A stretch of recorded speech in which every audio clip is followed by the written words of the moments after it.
कई बार मौन सबसे गहरी बातचीत होता है।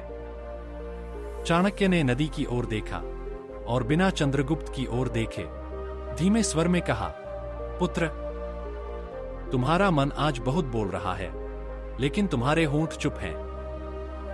बताओ, भीतर क्या चल रहा है? चंद्रगुप्त ने गहरी सांस ली।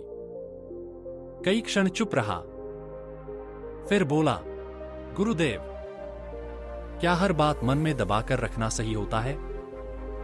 कभी कभी लगता है अगर सब कुछ कह दूं तो शायद मन हल्का हो जाए। दुख, डर, उलझन, योजनाएं, अपने लोगों से शिकायतें, क्या इन्हें साझा करना कमजोरी है? चाणक्य के चेहरे पर हल्की सी मुस्कान आई, लेकिन वह मुस्कान करुणा की नहीं थी, वह अनुभव की थी। उन्होंने कहा, पुत्र, यही प्रश्न मनुष्य को सबसे अधिक धोखा देता है। चंद्रगुप्त चौंका। चाणक्य आगे बोले, यह संसार उन लोगों को सबसे पहले तोड़ता है जो दिल से बहुत साफ होते हैं और जुबान से बहुत खुले, जो हर भावना, हर पीड़ा, हर योजना दूसरों के सामने खोल देते हैं। उन्होंने पास पड़ी एक छोटी सी तिजोरी की ओर संकेत किया जो किसी नाविक की थी। बताओ, चाणक्य ने पूछा, क्या कोई बुद्धिमान व्यक्ति अपना धन खुले मैदान में रखता है? चंद्रगुप्त ने सिर हिलाया, नहीं। तो फिर चाणक्य बोले, मनुष्य अपने मन की संपत्ति सबके सामने क्यों खोल देता है? नदी की लहरें पत्थरों से टकराईं। चाणक्य ने कहा, बोलना हर किसी को आता है, पर चुप रहना एक दुर्लभ कला है, और जो इस कला में निपुण हो जाए, दुनिया उसका कुछ नहीं बिगाड़ सकती। चंद्रगुप्त ध्यान से सुन रहा था। चाणक्य ने गहरी सांस ली और पहली बार सीधे उसकी आंखों में देखा। आज उन्होंने कहा, मैं तुम्हें वे 7 बातें बताऊंगा जो चाहे कोई कितना भी अपना क्यों न लगे, कभी किसी से नहीं कहनी चाहिए, क्योंकि अगर ये बातें बाहर चली गईं तो लोग तुम्हें तुम्हारे ही शब्दों से पराजित कर देंगे। चंद्रगुप्त के चेहरे पर गंभीरता आ गई। चाणक्य बोले, इन 7 बातों को अगर तुमने अपने भीतर सुरक्षित रख लिया तो जीवन की अधिकांश परेशानियां तुम्हारे पास आने से पहले ही रास्ता बदल लेंगी। उन्होंने कहा, पहली नीति से आरंभ करते हैं। पहली गुप्त नीति, घर और परिवार की समस्याएं बाहर मत ले जाओ। चाणक्य का स्वर अब और भी गंभीर हो गया। पुत्र, उन्होंने कहा, जीवन की सबसे पहली और सबसे अनदेखी नीति यही है, अपने घर की समस्याएं कभी बाहरी दुनिया के सामने मत खोलो। चंद्रगुप्त ने पूछा, लेकिन गुरुदेव, अगर मन बहुत भारी हो तो क्या किसी से कहना भी गलत है? चाणक्य बोले, समस्या कहना और समस्या दिखाना, इन दोनों में अंतर होता है। उन्होंने आगे कहा, घर के झगड़े, मतभेद, आपसी कटुता, आर्थिक तंगी या रिश्तों की दरार, ये सब अगर घर की 4 दीवारी से बाहर निकल गए तो वे समाधान नहीं ढूंढते, वे तमाशा बन जाते हैं। चाणक्य ने एक कथा सुनाई। एक शिष्य एक दिन रोता हुआ आया। उसने कहा, गुरुदेव, घर में बहुत बड़ा झगड़ा हो गया। पिता ने माता पर कठोर शब्द कहे, भाई क्रोध में घर छोड़ गया। मैंने यह सब अपने मित्रों को बता दिया। चाणक्य ने उससे केवल एक प्रश्न पूछा, फिर क्या हुआ? शिष्य बोला, कुछ ने सहानुभूति दिखाई, लेकिन अधिकतर इसे कहानी की तरह दूसरों को सुनाने लगे। अब मेरे घर की बातें हर जगह हैं। चाणक्य ने गंभीर स्वर में कहा, याद रखो, लोग करुणा नहीं, कथा चाहते हैं। वे तुम्हारे दर्द को मरहम बनाने नहीं, मनोरंजन बनाने के लिए सुनते हैं। उन्होंने आगे एक और उदाहरण दिया। एक गांव में दो भाई रहते थे, आपस में रोज झगड़ते थे। एक दिन बड़े भाई ने पंचायत में छोटे भाई की बुराई कर दी। नतीजा क्या हुआ? झगड़ा सुलझा नहीं, पूरा परिवार अपमानित हो गया। लोगों ने उनके बच्चों से दूरी बना ली। घर की इज्जत मिट्टी में मिल गई।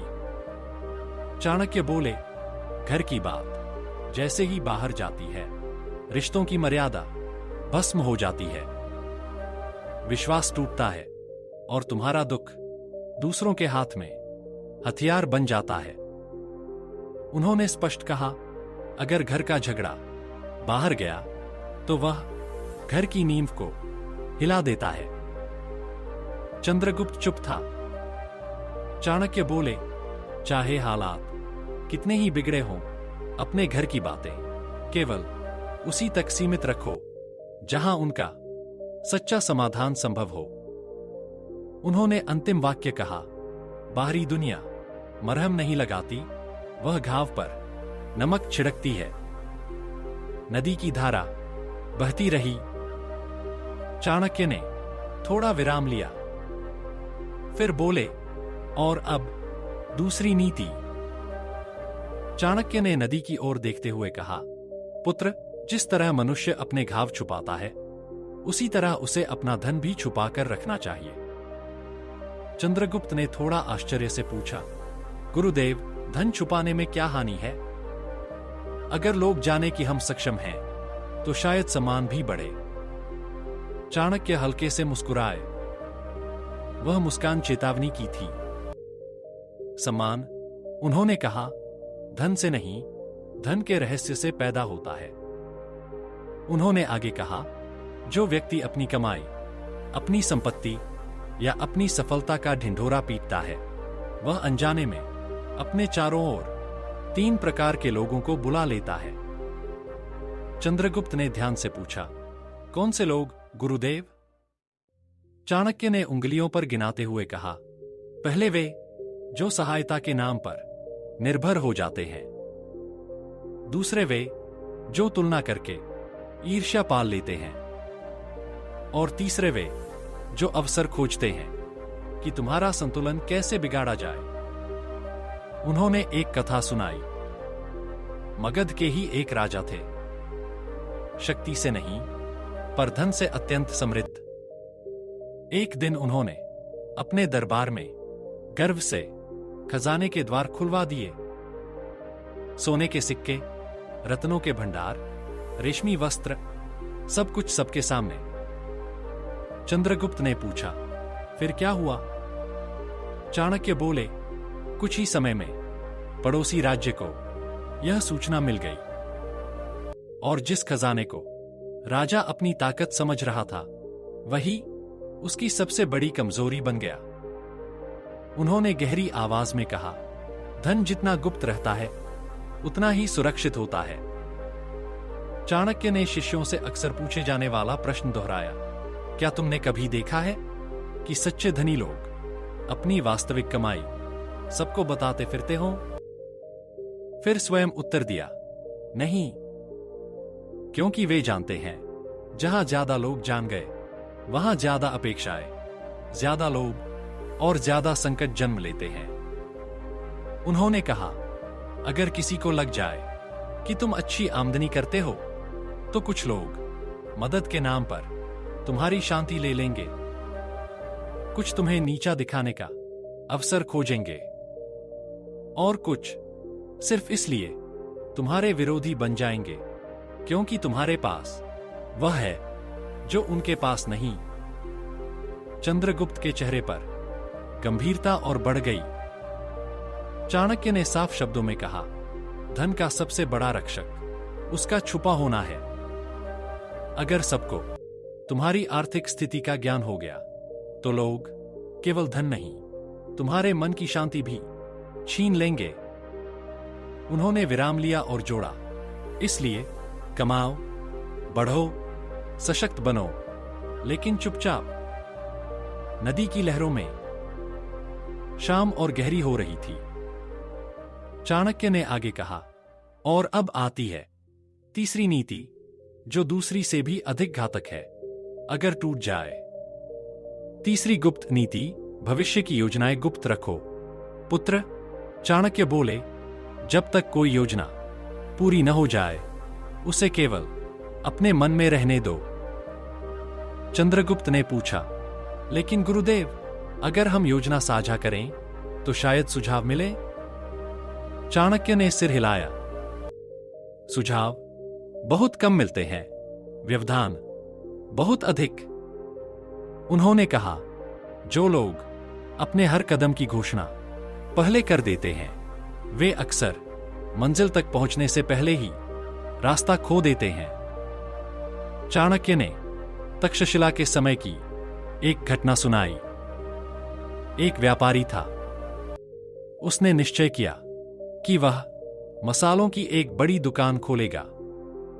उत्साह में आकर उसने यह बात अपने रिश्तेदारों, दोस्तों और पड़ोसियों को पहले ही बता दी। चंद्रगुप्त ने पूछा, फिर चाणक्य बोले, एक चालाक व्यक्ति ने उसकी बात सुन ली। उसने उसी स्थान पर उसी प्रकार की दुकान पहले खोल दी। जब असली व्यापारी पहुंचा तो बाजार किसी और के हाथ में जा चुका था। चाणक्य ने गंभीर स्वर में कहा, हर विचार एक बीज होता है। अगर उसे बोने से पहले ही सबको दिखा दोगे तो कोई उसे मसल देगा या तुमसे पहले फल ले जाएगा। उन्होंने आगे जोड़ा, योजना की असली शक्ति उसकी चुप्पी में होती है। चाणक्य बोले, तैयारी का समय दिखाने का नहीं होता, काम पूरा होने के बाद बोलना चाहिए।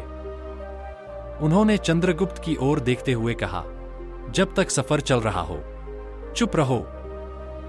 तुम्हारा इरादा, तुम्हारी दिशा, तुम्हारा अगला कदम, ये सब केवल तुम्हारे होने चाहिए।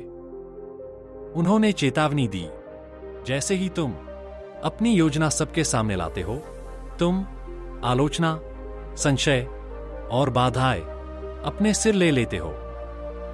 चाणक्य ने कहा, आज की दुनिया में भी यही नीति लागू होती है। नया काम शुरू करना हो, व्यापार हो या जीवन का कोई बड़ा निर्णय, जब तक पूरा न हो जाए किसी से मत कहो। उन्होंने अंतिम वाक्य कहा, यह दुनिया न तो तुम्हारी योजना की रक्षा करेगी, न ही असफलता की जिम्मेदारी उठाएगी। रात उतरने लगी थी। नदी का जल अब गहरा हो चुका था।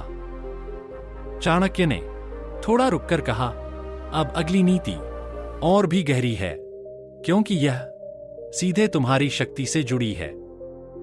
अब अगली नीति और भी गहरी है, क्योंकि यह सीधे तुम्हारी शक्ति से जुड़ी है। चाणक्य ने धीमे लेकिन कठोर स्वर में कहा, पुत्रों, जिस दिन तुमने अपनी कमजोरी किसी और के सामने रख दी, उसी दिन तुमने हार की पहली सीढ़ी चढ़ ली। चंद्रगुप्त ने संकोच से पूछा, गुरुदेव, अगर किसी अपने को अपना डर या पीड़ा बता दें तो क्या वह गलत है? चाणक्य ने कुछ क्षण नदी की ओर देखा, फिर बोले, अपने अक्सर तब तक अपने रहते हैं जब तक तुम्हारी शक्ति उन्हें सुरक्षित लगती है। उन्होंने आगे कहा, लेकिन जैसे ही तुम्हारी कमजोरी सामने आती है, कुछ लोग दूर हो जाते हैं और कुछ पीठ पीछे वार करने लगते हैं। चंद्रगुप्त गंभीर हो गया। चाणक्य ने एक कथा सुनाई। तक्षशिला में एक योद्धा था। बलवान था, पर तीरों से डरता था। एक दिन उसने अपने सबसे करीबी साथी से कहा, अगर युद्ध में तीर चलने लगें तो मुझे पीछे कर देना, मुझे डर लगता है। चंद्रगुप्त ने पूछा, फिर क्या हुआ गुरुदेव? चाणक्य बोले, कुछ समय बाद वही साथी शत्रु पक्ष से जा मिला और युद्ध में सबसे पहले तीर उसी योद्धा की ओर चलवाए, क्योंकि उसे पता था कहां वार करना है। चाणक्य का स्वर और कठोर हो गया। वह योद्धा बिना लड़े ही धराशायी हो गया। कुछ क्षण मौन छा गया। फिर चाणक्य बोले, कमजोरी तब तक शक्ति होती है जब तक सिर्फ तुम्हें पता हो। उन्होंने जोड़ा, जिस दिन वह किसी और को पता चल गई, वही कमजोरी तुम्हारे विरुद्ध सबसे तेज अस्त्र बन जाती है। चंद्रगुप्त ने सिर झुका लिया। चाणक्य ने उसे देखते हुए कहा, राजा वही होता है जो अपने डर को तलवार की म्यान में छुपा ले और अपने घावों को चेहरे की शांति में ढक ले। उन्होंने स्पष्ट कहा, अपने डर, अपनी पीड़ा, अपने पुराने घाव, इन्हें हर किसी के सामने मत खोलो। चाणक्य ने आगे कहा, दुनिया में बहुत कम लोग मदद के लिए खड़े होते हैं, अधिकतर तमाशा देखने आते हैं। नदी की धारा धीमी हो गई थी। चाणक्य बोले, जो अपने दर्द को सबके सामने रख देता है, वह अनजाने में अपनी ही कमजोरी का प्रचार कर देता है। उन्होंने गहरी सांस ली। और अब 5वीं नीति आती है, जो बाहर से सरल दिखती है पर भीतर से मनुष्य को परखती है। 5वीं गुप्त नीति, दान का बखान मत करो। चाणक्य के चेहरे पर हल्की मुस्कान आई, लेकिन स्वर गंभीर ही रहा। पुत्रों, उन्होंने कहा, जो दान जुबान से बोला जाए वह पुण्य नहीं रहता। चंद्रगुप्त ने पूछा, लेकिन गुरुदेव, अगर किसी ने किसी भूखे को भोजन दिया या किसी गरीब की सहायता की, तो क्या उसे बताना गलत है? चाणक्य ने शांत स्वर में उत्तर दिया, जब दान के साथ प्रचार जुड़ जाता है तो वह मदद नहीं रह जाती, वह अहंकार का प्रदर्शन बन जाती है। उन्होंने एक प्रसंग सुनाया। एक राजा ने दरबार में घोषणा की, मैंने इस वर्ष 100 गायें दान की हैं। दरबार ने तालियां बजाईं। चंद्रगुप्त ध्यान से सुन रहा था। चाणक्य बोले, उस रात राजा ने स्वप्न देखा। एक वृद्ध ब्राह्मण आया और बोला, राजन, आपने जो दिया वह पुण्य नहीं बना, क्योंकि आपने उसका बखान कर दिया। चाणक्य ने कहा, दान तभी फलदायक होता है जब वह छुपा हो। उन्होंने एक सूत्र दिया, दाएं हाथ से दिया गया दान अगर बाएं हाथ को भी पता चल जाए तो वह भी अधिक हो जाता है। चंद्रगुप्त ने गहरी सांस ली। चाणक्य बोले, दान एक दीपक की तरह होता है, वह अंधेरे में जलता है। कोई देखे या न देखे, उसका उजाला एक दिन लौटकर आता है। नदी की धारा धीमी हो गई थी।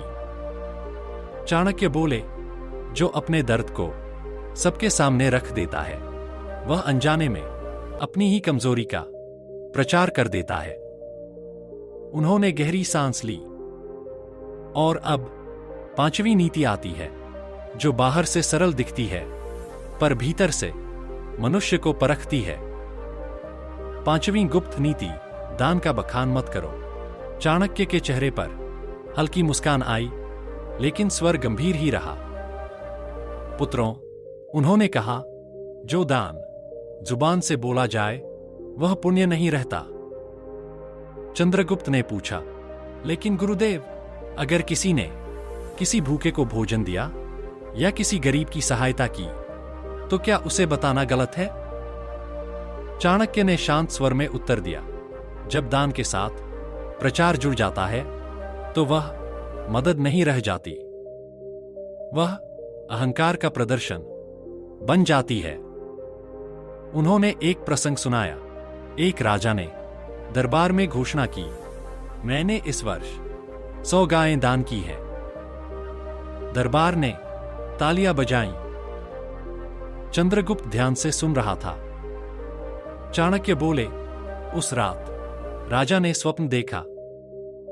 एक वृद्ध ब्राह्मण आया और बोला, राजन, आपने जो दिया वह पुण्य नहीं बना, क्योंकि आपने उसका बखान कर दिया। चाणक्य ने कहा, दान तभी फलदायक होता है जब वह छुपा हो। उन्होंने एक सूत्र दिया, दाएं हाथ से दिया गया दान अगर बाएं हाथ को भी पता चल जाए तो वह भी अधिक हो जाता है। चंद्रगुप्त ने गहरी सांस ली। चाणक्य बोले, दान एक दीपक की तरह होता है। वह अंधेरे में जलता है। कोई देखे या न देखे, उसका उजाला एक दिन लौटकर आता है। उन्होंने अंतिम वाक्य कहा, अगर तुमने सच में मदद की है तो दुनिया को बताने की कोई जरूरत नहीं। रात अब पूरी तरह उतर चुकी थी। चाणक्य ने नदी के जल को देखा और धीमे स्वर में कहा, अब बची हैं दो सबसे खतरनाक बातें जो अगर बाहर आ गईं तो मनुष्य को भीतर से तोड़ देती हैं। अब बची हैं दो सबसे खतरनाक बातें जो अगर बाहर आ गईं तो मनुष्य को भीतर से तोड़ देती हैं।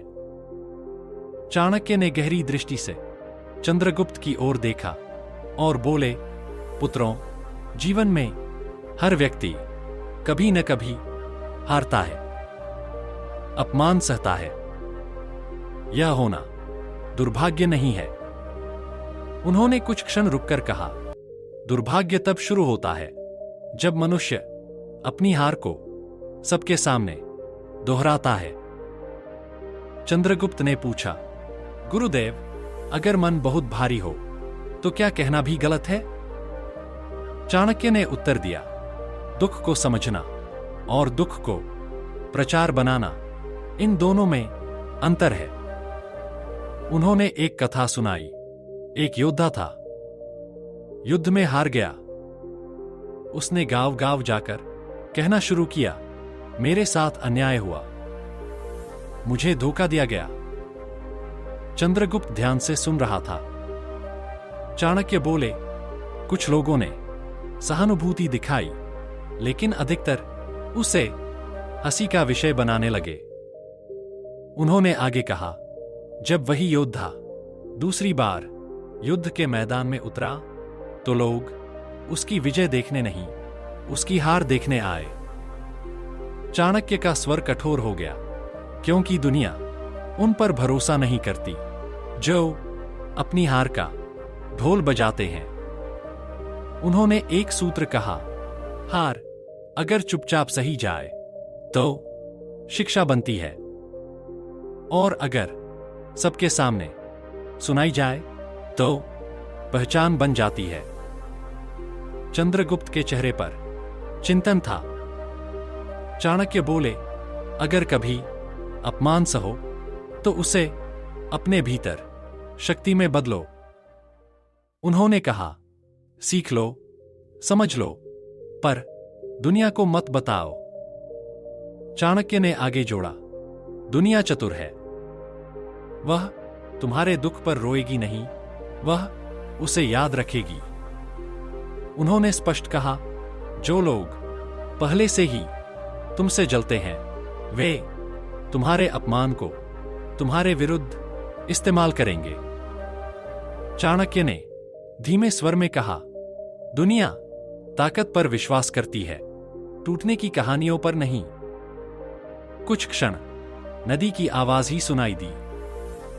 फिर चाणक्य बोले, और अब सातवीं और अंतिम नीति, सातवीं गुप्त नीति, भावनाएं मत खोलो। चाणक्य ने सभी शिष्यों की ओर देखा और गंभीर स्वर में कहा, मनुष्य का सबसे बड़ा रहस्य उसका मन होता है। उन्होंने आगे कहा, जो व्यक्ति हर किसी के सामने अपना मन खोल देता है वह सबसे पहले टूटता है। चंद्रगुप्त ने पूछा, गुरुदेव, क्या भावनाएं छुपाना कठोरता नहीं है? चाणक्य ने उत्तर दिया, कठोरता नहीं, बुद्धिमत्ता है। उन्होंने समझाया, जब तुम क्रोध, मोह या पीड़ा दूसरों के सामने रखते हो तो लोग सहानुभूति नहीं, गणना करते हैं। चाणक्य बोले, वे देखते हैं तुम्हारी कमजोरी कहाँ है। उन्होंने उदाहरण दिया, अगर तुम कहो कि तुम किससे नाराज हो, तो वही बात तुम्हारे शत्रुओं तक पहुंच सकती है। अगर तुम बताओ कि तुम किससे मोह रखते हो, तो लोग उसे तोड़ने का उपाय ढूंढेंगे। और अगर तुम अपनी पीड़ा जाहिर करो, तो अधिकतर लोग समाधान नहीं, लाभ सोचेंगे। चाणक्य ने कहा, भावनाएं भी धन की तरह होती हैं। जो सबके सामने आ जाए, उसका मूल्य घट जाता है। उन्होंने एक गहरी बात कही, जो भीतर सहेज ली जाए, वही ताकत बनती है। चंद्रगुप्त शांत था। चाणक्य ने उसकी ओर देखते हुए कहा, राजा वही होता है जो भीतर आग बनकर जले, लेकिन बाहर से ठंडी छाया की तरह दिखे। उन्होंने अंतिम शिक्षा दी, अपने मन की बात केवल उसी से कहो जो निस्वार्थ हो। बाकी सबके सामने मुस्कुराओ और मौन रहो। नदी की धारा शांत हो चुकी थी। चंद्रगुप्त ने सिर झुकाकर कहा, गुरुदेव, अब मैं समझ गया। हर रिश्ता सच्चा हो सकता है, लेकिन हर बात कहने योग्य नहीं। चाणक्य ने हल्के स्वर में कहा,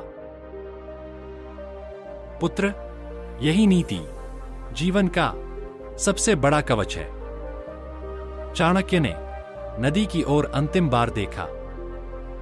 रात अब पूरी तरह उतर चुकी थी। जल स्थिर था, आकाश शांत था और वातावरण में एक गहरी स्थिरता थी। उन्होंने धीमे स्वर में कहा, पुत्र, जिसने मौन को समझ लिया, उसने दुनिया को समझ लिया। चंद्रगुप्त ध्यान से सुन रहा था। चाणक्य बोले, दुनिया शोर करने वालों से नहीं डरती। वह उनसे सतर्क होती है जो कम बोलते हैं और अधिक समझते हैं। उन्होंने आगे कहा, जो हर बात कह देता है, वह अपना बचाव खुद हटा देता है, और जो अपनी बातें अपने भीतर सहेज कर रखता है, वह अदृश्य कवच पहन लेता है।